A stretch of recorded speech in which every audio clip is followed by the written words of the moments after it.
to mark each lens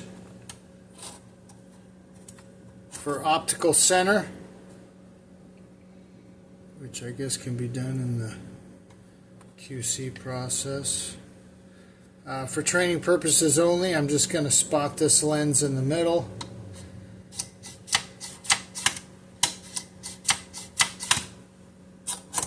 Now, this machine, this is an infrared camera. It does not see the red. If you look in here, cannot see the red. We supply a white marker that will work very well for the machine to see. So what you want to do is you got your 3 focus dots. We want to come in here and we just want to use this white marker and put that over the top. Now when we come over here, now you can see your optical center and your axis dots. So the first thing we want to do is via the data sheet you would enter the patient's PD, half PD for the right lens. Training purposes only, I'm using a default 32.5. So this indicates that we're working on the right lens. This indicates that we're going to block with the large block.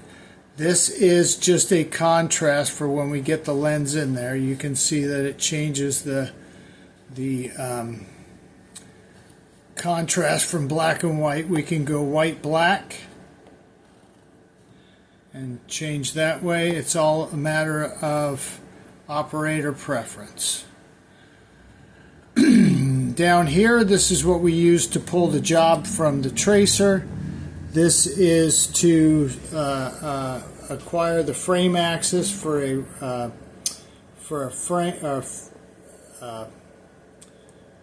frame. This one here indicates the type of lens that we're blocking, which will change the reticule. This particular reticule is for single vision. This reticule is for the progressive. This is your fitting cross. You would place your fitting cross after you've marked the lens for optical center or used a demo manufacturer's demo sheet, lining up your laser marks with whatever drop you have and then spotting it in the middle. Next one here is the flat top.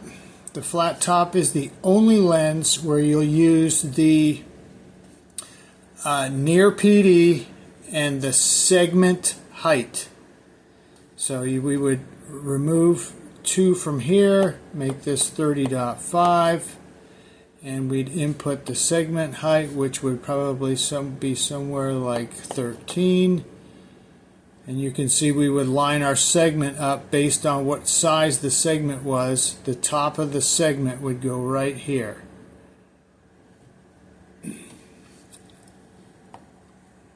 And then we have office anti-fatigue. Go back to distance PD. And this, I believe, was 18. And here is your fitting cross for your progressive computer work, mid-distance, whatever the practice calls it. That's what that one is for. So we'll go back to single vision because that's what we're working with. So the next step is we want to block this lens. So we are going to place a white block with a large pad. You can see the pad has a tab and the block has a tab.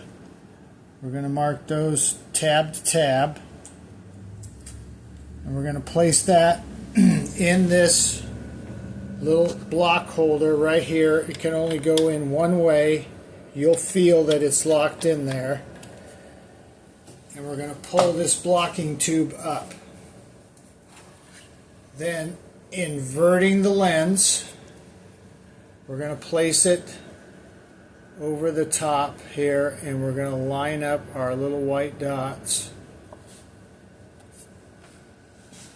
We're going to line up our little white dots here.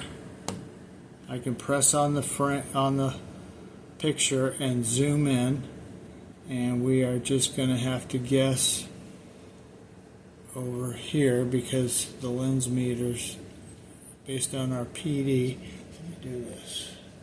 See if I can get that over.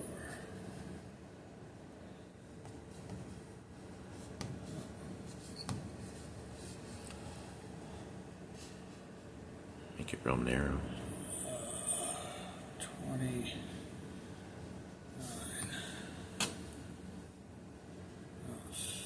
There it is. There we go. So this is what you want optimally, but you can still set your axis properly from the optical center to your axis line, or vice versa. You can, with two lines, given that you have a horizontal center line here, you can get your axis properly. Once we have it lined up properly, we're going to go ahead and push down. And now we have our blocked lens.